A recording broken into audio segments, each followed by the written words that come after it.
O São Paulo pegou um time de mediano para forte, não é dos mais fortes. Eu acho que eu estaria mais incomodado se fosse Fortaleza. Ah, mas Fortaleza tem uma fase. Irmão, ninguém sabe o que vai ser o jogo. Time brasileiro é sempre uma merda de jogar. É sempre um jogo encruado. O São Paulo não leva o retrospecto positivo contra o Fortaleza e contra o Vojvoda. Então, assim, eu prefiro pegar o Atlético Nacional do que pegar o Fortaleza. Mesmo que o Fortaleza, neste momento, não esteja bem. Tá? Tem uma pausa, o Fortaleza vai fazer dispensas, vai fazer contratações, vai ter mudanças. Os clubes provavelmente podem ter outra característica e outro perfil. O Atlético Nacional, inclusive, ontem, estava vendo aqui os noticiários, os próprios torcedores do Atlético Nacional estão muito preocupados, porque eles também eles estão vendo o São Paulo 15 jogos invicto, eles estão vendo um São Paulo chato de se enfrentar, e eles estão vendo um São Paulo que também deve fazer modificações de janela, mas eles, os 3 principais jogadores deles, estão sendo assediados para sair no meio do ano. Se eles perdem esses 3 principais jogadores, amigo, a coisa já muda totalmente de figura. Ah, mas aí se eles vendem, eles também contratam. É uma coisa diferente. Olha aí o Botafogo. O Botafogo também. Vendeu, comprou, tá vendendo e tá comprando, e a gente é uma incógnita. Eu até falei ontem, o Botafogo que pode ser o time que a gente pegue, por exemplo, passando nas quartas, que tem a LDU e Botafogo, pela lógica, vamos chamar assim, por favoritismo, para a gente pegar o Botafogo de hoje, ele não mete medo. Mas o Botafogo vendendo Igor Jesus, o Jair e vendendo o Cuiabano, ele vai repor com outros jogadores. O que me dá medo é quem vem no lugar. Quem eles vão contratar. Aí faz igual no passado, que eles contrataram uma baciada de jogadores, o time deles passou a ser uma potência e ganhou o Brasileiro e ganhou a Libertadores. Aí, meu amigo, o buraco é mais embaixo. O buraco é mais embaixo. A gente sabe que o Super Mundial pode, inclusive, derrubar técnico. Eles podem ter uma mudança de treinador. Eu não boto muita fé nesse Renato Paiva, mas pode ser que mude. Então, assim, pode ser que venham reforços, pode ser que venham jogadores pesados, e aí a linha de preocupação muda. Então, tem esse fator janela, pausa e alterações e modificações relacionadas ao futebol. A gente tem todas essas nuances para a gente colocar aí. O Atlético Nacional pode perder jogadores, o São Paulo provavelmente pior do que está, não tem como ficar. Ah, mas não sei o que.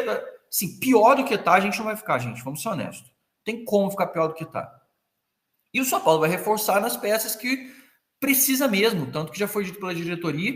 Então as vendas vão acontecer, o São Paulo vai fazer contratações. Talvez as contratações não sejam exatamente aquelas que a maioria das pessoas quer. O Enzo Dias é o maior exemplo de um jogador que foi triturado pela torcida e pela mídia quando estava vindo, e talvez, muito provavelmente, seja o melhor reforço que a gente teve nesse ano. Isso para mostrar que a antecipação de julgamento sobre chegada de jogadores, por mais que ela mostre um caminho mais claro sobre esse cara aqui, a chance dele render é menor do que o outro fulano. Isso é mais pura verdade. Entretanto, a gente não pode estabelecer tantas nuances, por quê? Porque a gente sabe que jogadores com características mais certas para determinada função dentro do campo, ele obviamente vai render mais do que o outro que está sendo improvisado, está se esforçando para tentar enquadrar naquele sistema de jogo.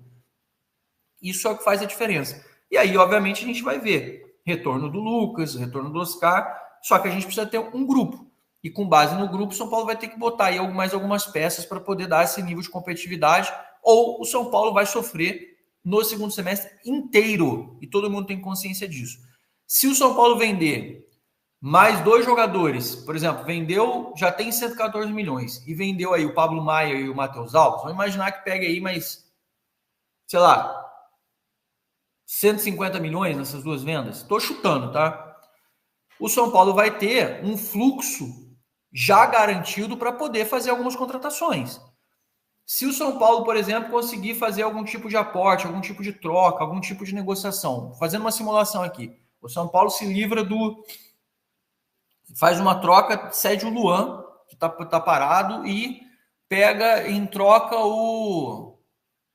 fazendo qualquer exemplo estapafúrdio, mas vamos imaginar que o São Paulo pegasse o Tiquinho, do Santos. O São Paulo traria um jogador de ataque e tiraria um jogador que não está utilizando para o meio de campo.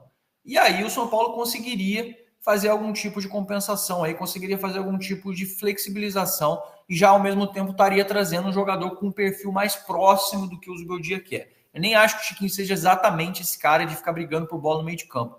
Acho que o Tiquinho é um zagueiro mais de área, mais técnico do que de força. Mas não é um jogador idiota, é um jogador que sabe jogar. Não sei qual o ponto, até que ponto a gente consegue fazer exatamente uma análise com base na questão do tiquinho, um monte de coisa. Mas isso é muito preliminar ainda. O fato é o perfil do jogador. Estou falando sobre a possibilidade de fazer as trocas com algum jogador que seja interessante para nós e que abra essa possibilidade do São Paulo fazer essas movimentações de jogadores. Tá? Então existe tudo isso. Então acho que o Atlético Nacional não é um bicho-papão. Seria muito pior pegar Flamengo. Seria muito pior pegar Fortaleza, na minha opinião. O que mais?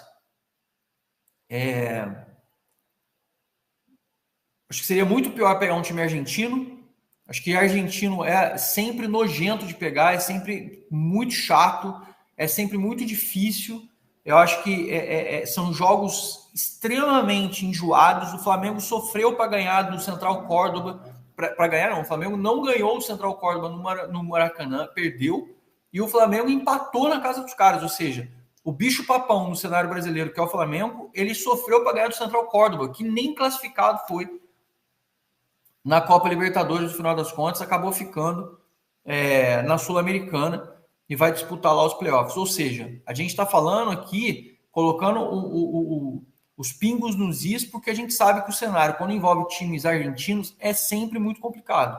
Não é fácil, os times argentinos têm um jeito de jogar que é meio incompatível com o sistema de jogo dos brasileiros, e aí tem o seu peso muito relevante nas análises, nas coisas que a gente faz exatamente, tá?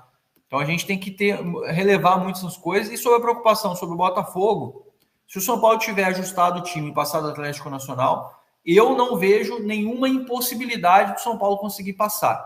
Ah, mas depois a gente pode ter River ou Palmeiras. Mas daí, amigo, semifinal de Libertadores, não dá para você esperar que seja joguinho molengo.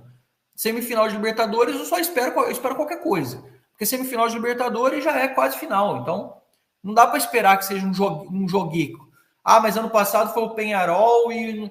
Cara, tá bom, o Peñarol classificou, fez uma boa campanha, o Botafogo pegou e teve lá a sua facilidade na hora de passar, o Atlético Mineiro acabou eliminando o River também. Mas não adianta você achar, ou vai ser River ou vai ser Palmeiras, é isso aí mesmo. Não faz diferença. E agora, passando para a Copa do Brasil, eu vi muita gente falar, a gente não deu sorte na Copa do Brasil. Cara, se você falar do sintético, eu até entendo. Mas o histórico de lesões do São Paulo no sintético do Atlético Paranaense, ele praticamente não existe. O São Paulo não tem um histórico de lesões no gramado desse, que é um gramado muito bom.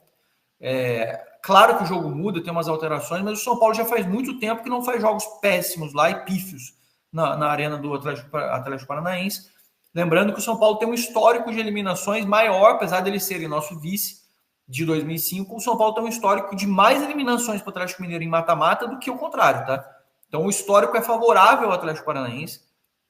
É um time que não vem bem na Série B, contratou o Odair Hellmann agora, mas para vocês verem, eles querem contratar o Igor Vinícius para ser titular deles. A situação, a realidade deles hoje é completamente diferente da nossa. É um outro patamar. O São Paulo não dá para achar também que foi um bicho-papão. O Atlético Paranaense ele está do meio para baixo dos adversários que seriam mais difíceis. Cara, olha a situação aí. O Inter pegou o Flamengo e depois pegou Atlético Mineiro na Copa do Brasil. Aí você tem o Flamengo pegando... Não, foi o Flamengo que pegou o Inter e depois o Atlético Mineiro. O Corinthians, que já está eliminado do Sul-Americano, pegou o Palmeiras. O Palmeiras se deu bem na Libertadores, mas vai ter um clássico paulista que vai, com certeza, pesar, porque o Corinthians vai dar tudo nesses jogos, vai até abrir mão de brasileiro, você pode ter certeza, para fazer isso. Mesmo que o Palmeiras seja mais time, a gente sabe que o confronto de clássico é sempre uma merda. E aí você pode quebrar um ano por conta de uma eliminação, por conta de um jogo mal feito, por conta de um... E tá lá do lado deles o Dorival, que sabemos que sabe pegar o Abel Ferreira. Então, no cômputo geral, a gente poderia ter dado sorte de pegar um CSA, de pegar um Retrô, de pegar um CRB, mas tirando esses times, eu acho que Red Bull seria ruim de pegar porque está numa grande fase. O Vasco, eu acho que é mais forte. Eu acho que o Vasco tem um contexto de Série A, de campo, de não sei o que é mais forte do que o Atlético Paranaense. Então, se a gente for analisar o cenário, talvez a gente tenha pegado o quarto time menos forte entre todos os times, entendeu? Em vez de pegar um dos mais fracos, mas acho que a gente acabou pegando o quarto time entre todos os outros que não fossem entre os mais fortes. E entre você tá aí com 16 times, tá de bom tamanho, você tinha aí pelo menos 15 opções para pegar, você pegou a quarta menos forte, eu acho que tá de bom tamanho na Copa do Brasil, tá decente. Na Libertadores podia ter sido um tico melhor, confesso. Entre as 8 opções que a gente tinha, talvez a gente tenha pego aí a quarta opção mais forte, tá aí no meio do caminho, aí você tá no meio do caminho das coisas. Então, na Copa do Brasil eu entendo que foi decente, foi bem interessante. Na Copa Libertadores a gente está ali numa linha média acessível, nem para relaxar e nem para ficar preocupadíssimo, porque é extremamente factível a gente poder passar. Essa é a minha opinião, mas tudo passa pelo quê? Boa preparação, o TecFut ser implementado com sucesso, o São Paulo fazer uma janela digna, decente, equilibrada, uma janela bem feita, Zubeldia rever conceitos, com o Zubeldia rever conceitos e trabalhar bem, sem Zubeldia fazer uma metodologia, trazer alguém que encaixe nesse sistema de jogo do time. Hoje o nosso cenário é esse, essa é a análise que eu faço com vocês aqui.